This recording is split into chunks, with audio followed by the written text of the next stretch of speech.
This video will bring you through two examples where I made well over $100,000 plus on each transaction. My coaching is all about showing you how to make money to secure your future like a friend of mine did when he got caught in an economic downturn. My friend's name is Bill Barry. He started out making a good living as a financial planner and seemed to be doing well when suddenly one day his world fell apart. The country was in a financial pinch brought on by government mismanagement and overspending. The company who employed him decided to pull in their wings, downsize, and cut his job. In fact, it got so bad for him, he eventually lost everything and had to declare bankruptcy. It was devastating. He had a young family. During that time period, after desperately searching for a way out, he discovered private money lenders. At the time, it was an agonizing decision, but he and his wife started doing what they had been preaching for so many years, buying real estate. If they could climb out, they were determined never to be put in that situation again. Eventually, he and his wife did right their ship, and today they are multi-millionaires many times over. All because of real estate, and to this day, they maintain a vast array of rental properties. They will never have to worry about money again. In fact, they were so successful, they started lending private money themselves. I'm JV Kaufman. You can find me on the About pages of jvkaufman.com and doablehomes.com. At jvkaufman.com, I use proprietary software I developed to find properties by filtering and focusing on specific markets, emerging markets. The material presented is provided to you for your further independent evaluation only and does not constitute investment advice or a representation of outcomes. Your further analysis and creativity may bring any of the properties presented to net profit fruition. The research is being actively maintained. At doablehomes.com, you'll find articles and training videos about value, how to assess value, what makes value, and what ingredients it takes to increase value, as well as information, techniques, and hacks about construction, contracts, and everything in between. It's all about market smarts. Find more about me on the About pages. I'm a retired architect and real estate investor. The projects presented next, many will consider atypical. That depends on several factors which include but are not limited to analyzing the property and its surroundings, the risk factors involved, are they real, and your creativity and skill level. It all comes down to misjudged risk factors and your creative skill level to outperform. I caution you to run all the traps before pulling the trigger on any project. Lessons learned. I picked two of my projects to make this video. I picked them because they are at both ends of a wide spectrum. A lot of real estate value decisions evolved from each project. One involved a great deal of work, including an addition, while the other required hardly any work, mostly cleaning. The first property is located in Hedwig Village, inside Houston, Texas, and the other property is located in an eclectic neighborhood, Lakeway, just outside Austin, Texas. The Houston project, I ended up walking away with $113,500 plus the money I put into it. And the Austin project allowed me to put $156,000 in my pocket. Each property is now valued at well over $1 million. If I'd only held on, I want to kick myself. These projects represent two completely different types of projects. Here, this is a picture of the Houston project. I was able to get this picture off the internet. Sorry, but I have no other pictures of this property. I lost all photos in one of two hurricanes I survived, Katrina and Ike, when I left Biloxi, Mississippi and moved to Nassau Bay, Texas. This photograph looks more like a rendering to me, even though it has the same configuration as the original house. The exterior now seems to be a stone veneer. It could be a new home. In this particular photograph, it looks like they extended a garage out toward the street and also extended the roof eaves all around the entire house. The entry also seems to be elevated, none of which existed when I sold it. The circular drive is now concrete. This appears to be an upscale version of what it looked like when I purchased it, refurbished it, and flipped it. Next, this is a crude street diagram of the property's location. As noted on the bottom of the diagram, you make your money or lose your money when you purchase. Location is everything. This particular property is located one lot off the corner. See the upper left-hand corner. It sits in a typical neighborhood. No particular geographic features like a lake, etc. Houses on both sides of the street. Properties in the neighborhood were similar in nature with similar values. A typical homogenized neighborhood. This property was at the low end of the value range. No one wanted to buy it. It was ugly with a poor floor plan, tired and badly outdated. I think it had been used as a rental property. It was in deplorable condition with no curb appeal. Lots of deferred maintenance problems. It couldn't have passed inspections for a new mortgage, even if a contract would have come in. The owner would have been required to cough up a considerable amount of money just to close it. It was just a little red brick house with a functionally obsolete floor plan on a typical lot in an iffy location. My play lay in the value of the homes just around the corner. Those homes were much pricier, larger, and on much larger lots. If you were lucky, you might have been able to pick up a distressed property, pre-foreclosure, divorce, or deceased owner, in that subdivision, possibly in the low 400,000s. Hell, I was negotiating a purchase price of only $80,000 on this property. Another unique feature about the area was that the house is in one of 4 villages inside the city limits of Houston. These were in essence self-contained cities within Houston proper, called villages, individually incorporated with their own city limits, government, police, and fire departments. They were not subject to the whims of the Houston crowds nor their taxes. Within walking distance from the subject property was a highly rated high school, junior high and grammar school, all serving the villages. If memory serves, these were only to be used by those living in the villages. A few blocks away was a large popular retail mall and medical facilities. People were frantic to live in the villages. They were known at the time to be very pricey. This property sat within one of those villages. It was insulated from the woes of Houston. Location, location, location is everything. Upon discovery of this property, my analysis kept in mind that much higher priced neighborhoods, homes, were literally located just around the corner.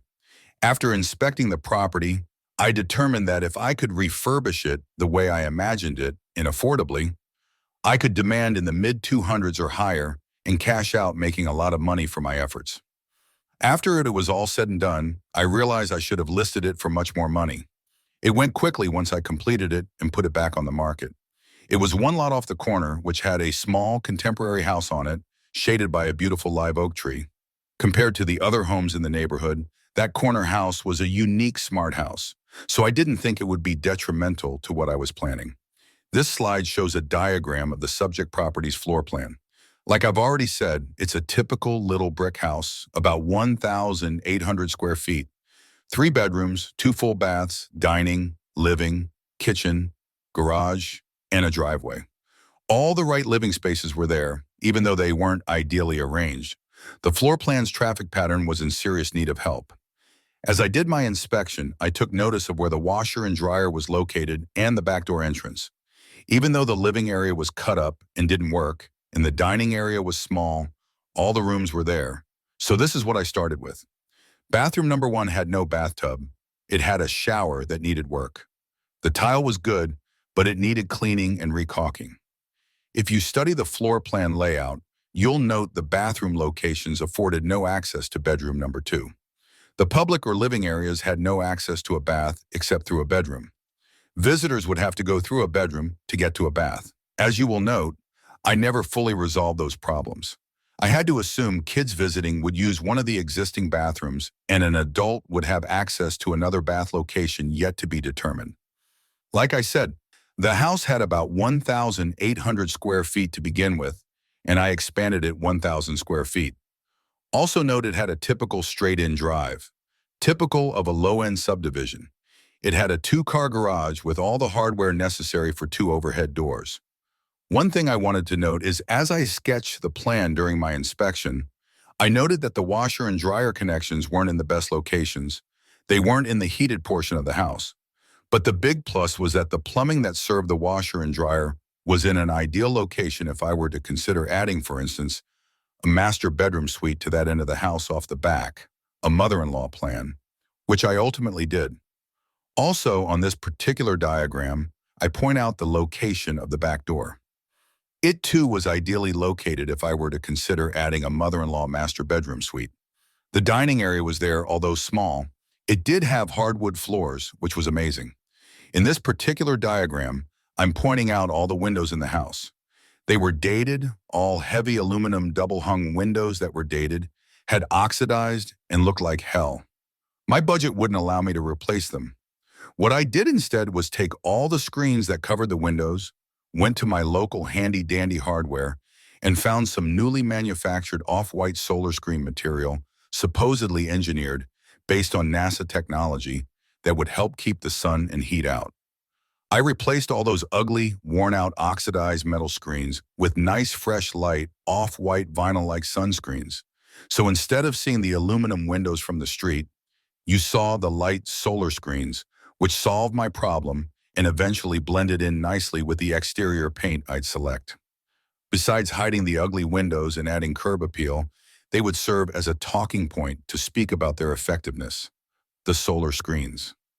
In the front of the house at the dining area, I took those two windows at the corner out and replaced them with large plate glass windows, which opened up that room quite nicely. On the rear of the house, I replaced the aluminum windows on the kitchen rear wall with floor-to-ceiling plate glass windows, and on the living room rear wall, I replaced those windows with bi-parting glass redwood doors, which opened up those rooms nicely. Now, why was the house still on the market when I found it? Firstly, it was dark inside. It had no curb appeal. The floor plan didn't work in the public spaces. The living room, the dining room, and the kitchen didn't function well together. The circulation was so bad you couldn't have even arranged furniture in it. It was a little red brick house, a standard common brick that looked like it should have been used as a filler brick inside a fireplace, with decorative bricks laid up on the outside. It would have been quite a stretch for any potential buyer to have envisioned what the possibilities might be. I located some concrete block paint, not in a typical renovator's wheelhouse, which was much thicker than normal paint. I had it sprayed on the outside of the house, covering all that ugly red brick. I also painted the eaves and fascia to match. I was even surprised how much it improved the look, like 100%. The curb appeal had improved drastically. That's one thing you got to have: curb appeal. The other major issue was the circulation patterns inside the house, how you walked around. As you can see, the entrance led you straight into the living area, like an apartment. And with the doors positioned the way they were in the house, it would have been impossible to arrange furniture in that room, much less get around in the living area. The circulation patterns crossed from the front entrance to the rear entrance to the kitchen. There was really no path to the bedroom wing of the house, the 3 bedrooms on the right.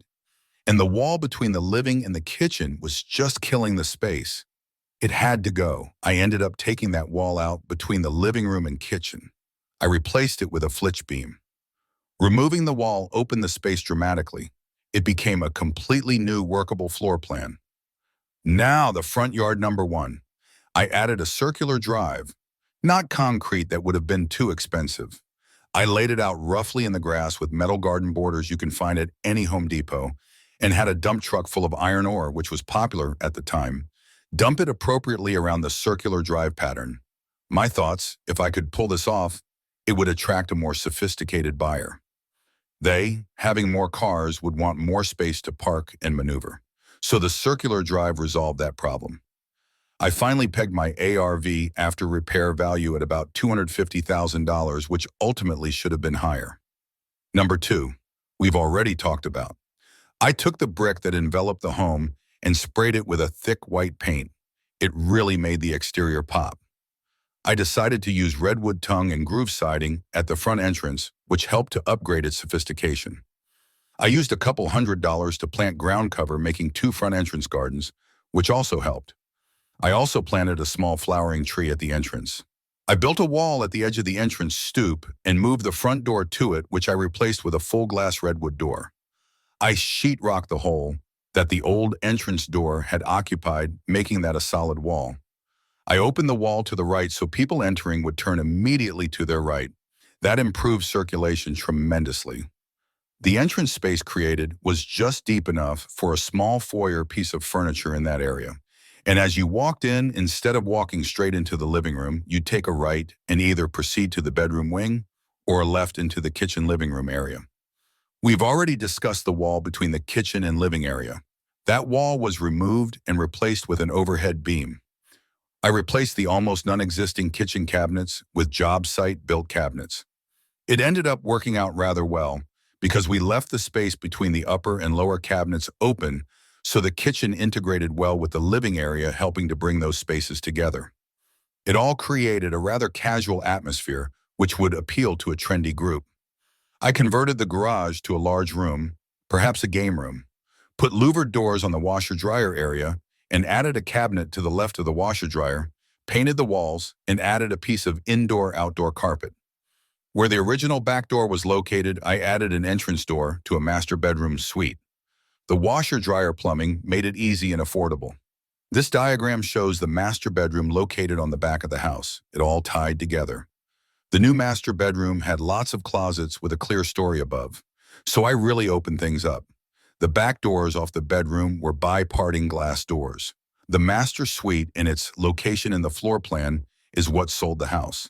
I played to adult emotions. Privacy. Like I said, I recently researched that house, and the picture I showed earlier represents the house. I've been told it's sold for over $1 million recently. I've already explained what happened to my pictures. They were lost to a hurricane. That ends example house number 1 in Houston. Hopefully that's been informative, and you've been able to take away something of value. The next project chosen lands us in the Austin area, which is a completely different situation. I thought it would be good to reference because there are so many different scenarios out here. You have to be creative. I spent very little money on this next project, but I ended up making more money than I did on the first project in Houston. Location, location, location. I got interested in the project because of its sex appeal. Pictured here, as you can see, is a fountain with a small wading pool located at the entrance to the house, which wasn't working at the time I bought the property. This project is located in what is known as the Hill Country. It's west of Houston. Anyone with any excess money tends to head to the Hill Country for a respite on the weekends and during the hot summers. This particular house is located in a subdivision called Lakeway, which has been very popular for many years. It fronts Lake Travis. It was a 3-bedroom, 3-bath house on 2 levels. It is built into a hillside, literally. You enter on the upper level. It overlooks Lake Travis with a babbling brook running the length of the back property. At the time, the owner couldn't sell it. It had a very visible structural problem. The back porch looked like it was about to fall off and bring the whole house tumbling down. The porch has been fixed in this picture, not to mention the fact that when it was built, they used aluminum wiring throughout the house. Aluminum wiring has almost been banned after enough homes burnt to the ground. Besides that, the owner ran a publishing business out of the house. When I found it, it was chocked full of old, outdated office equipment and loads of office supplies that lay in ruin. The place was a complete disaster and filthy. I was told the owner originally used it for a retreat for her family who would gather on holidays, but the kids had long since grown up and no longer had the time. Her magazine business had run its course, and it looked to me like she just left one day and never returned. This slide shows one of the doors. It's on the bottom level. As I already mentioned, it was a 2-story house. You entered the top story at grade level from the carport. Once inside, there were circular stairs to get down to the lower level. You could also enter the lower level from outside by descending a flight of flagstone stairs. That's where this door is located, outside entrance to the lower level. I would find that this particular door is what ended up selling the house. It was pictured in my real estate listing, and the wife of the couple that eventually purchased the home told me that's what attracted her to it. Once inside, she told her husband she had to have it. At the time, I was negotiating a contract with another couple out of Houston, but once she saw it, her husband pulled me aside and told me he would pay me an extra $10,000 over and above my asking price if they could have the house. The door and other similar ornamental features can be found throughout the home. I was told the developer who created Lakeway flew these pieces in from Mexico. They came from old, dismantled missions. He incorporated them into the structure. I understood it was built originally as the welcoming center for the Lakeway subdivision when it opened many years ago. Of course, I signed up that couple. It was a unique home with some beautiful features, a wonderful unique setting, and beautiful views of Lake Travis. Here's the front of the house. You'd leave the road onto a gravel driveway. To the right over at the other side of the carport, you can make out a hillside incline. Like I said, it was built into a hillside. The front door fronts a courtyard where that fountain we saw earlier is located just beyond a pathway between the carport and the house, not visible from this angle. To the left of the house, you can see porches stretching across the back of the house overseeing Lake Travis as the landform drops off, falls to the left toward the lake. The rear of the house is all glass overlooking Lake Travis. The style of the house is what I would consider a real Texas-style home. Lakeway is an eclectic subdivision that most people with money fight to get in. It is well established now and as a bedroom community to Austin. When it was first built, it was to the west of Austin and considered rural, a retreat. From any location in the house that has a window, you can see Lake Travis in sailboats dotting the water even though the lot isn't at water's edge. I purchased the house and the lot to its rear so no one could ever block the view. This is a picture of the interior of the house. It's shot from an upstairs bedroom across through the living area. It's on the first level, upper level, the entry level. If you look carefully, you can see the edge of the dining table to your left and onward into the living room area. To the right nearest you, the forefront, you might be able to make out the edge of a countertop. That's the kitchen. The house is unique. As you can see, pictured around the door nearest you, every wall in the house is cedar boards except for the glass. The ceilings and overhead beams are all solid cedar. All floors are stiletto tile. Both upstairs and down have a fireplace. The ceilings on this level are at least 12 feet high. To the right in the background, you can see the circular stairs that go up. To the right of the circular stairs, that exterior wooden door that attracted the buyer is located. The entrance to this level from outside, closer and to the right is a wet bar. Outside, down the hill, is the babbling brook that runs down the property line to Lake Travis. When I bought it, the place was stacked full of junk. Looked like hell. I wish I had pictures to show. To the left is the rear of the house overlooking Lake Travis. In this slide, you can see to the left electrical conduit going up a column to the upper balcony. For some reason, squirrels, I assume, had eaten 4 or 6 inches off the top of that column, which caused the whole back balcony to slope downward. The beam that held it up appeared stressed, about to break. It made the whole house look like it was about to slide off the hill. It appeared it would be expensive to fix, if at all possible. Before I made an offer on the house, I did a thorough inspection and found the structural problem wasn't as bad as it first appeared. I decided I could design and have fabricated what I called a collar or shim that could slip onto the top of the column, lifting the porch up into its proper position. If I could jack up the upper porch without it falling, the whole house coming down on my head, I could fix the structural problem and fix it rather cheaply. I got the steel collar made for under $200. Managing it, 2 laborers jacked up the porch as we slipped on the collar, bolted it tight, and painted it. It was fixed as you see in the photograph. With that done, the house came alive again. I'm afraid any third-party engineer and crew that would have been assembled to fix the sloping porch problem would have taken an owner to the cleaners. I then used some recently designed hacks, tested and proven, to resolve the aluminum wiring issues. That turned out to be easy. The next few slides will show the collar trim piece from different angles.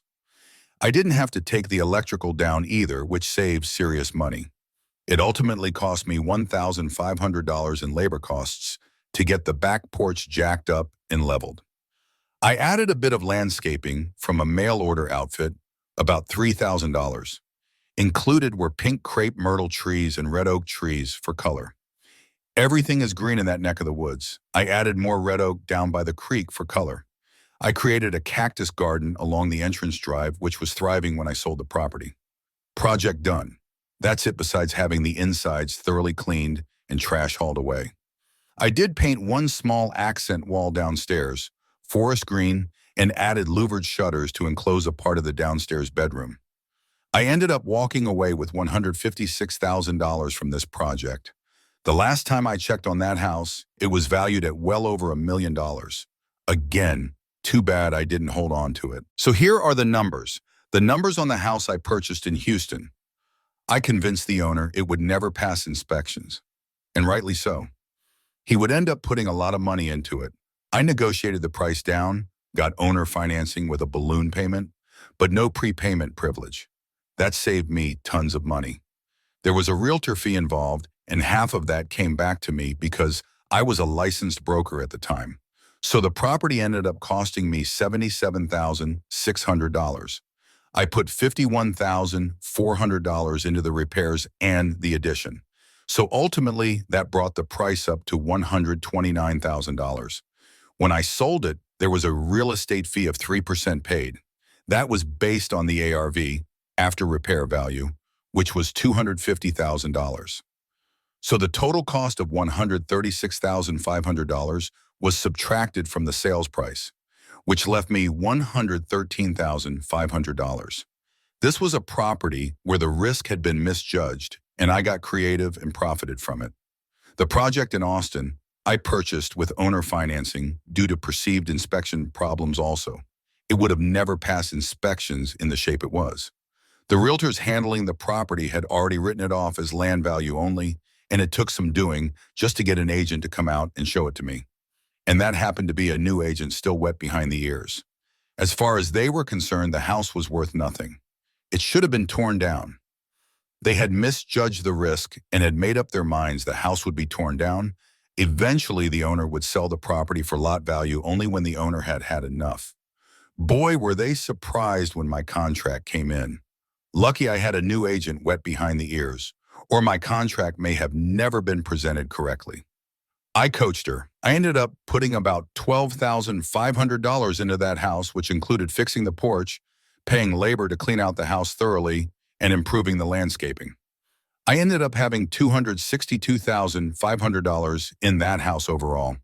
I took $156,000 from that project when I sold it, plus the money I put into it. Everything came together on those two projects, and I was able to make as much money on each as I would have made by purchasing two apartment complexes without the tenant hassle and without the liability. On both properties, the risk was misjudged by the market, but with careful focus, I was able to reap the rewards. I didn't play it up, but did you notice how owner financing played a big role in the success of those projects? I convinced the owners that these homes would never pass inspections, and if they tried to bring the properties up to snuff, they would sink good money after bad. Negotiating is what it's all about after you decide to pull the trigger. Often agents who don't understand the business have to be educated before they will even present an owner financing deal. Owner financing allowed me to control the properties with less money, with no escrows, and quickly. When it's available, owner financing is the king of financing if you know what you're doing. But if you need someone to sanction your purchases, then go the typical route, traditional financing or private money, and your net profit will be less. One footnote. When I put the Lakeway property back on the market, I listed it with the agency who had the listing when I originally purchased it. It was rumored they were the top dog in the neighborhood. The agent who ultimately listed the property brought me a listing contract asking me to warrant that the construction was up to code. I've got visibly upset. What idiot would sign something like that? Not me. Anyway, I negated all that language and did ultimately list the property with him, because I wanted the showings accompanied, which he assured me he would do. After having to accompany several showings myself due to his excuses of not being able to be there, I finally fired him and listed it myself on Zillow. It sold almost immediately for more than what I was asking. That wooden door I talked about earlier did the trick. There was no real estate commission to be paid. Thank you very much. And there you have it, a lot of hard-earned lessons. I hope you got something of value out of this. That does it. Visit me at jvkhoffman.com or doablehomes.com and watch my lives a couple times a week on YouTube and other social media platforms.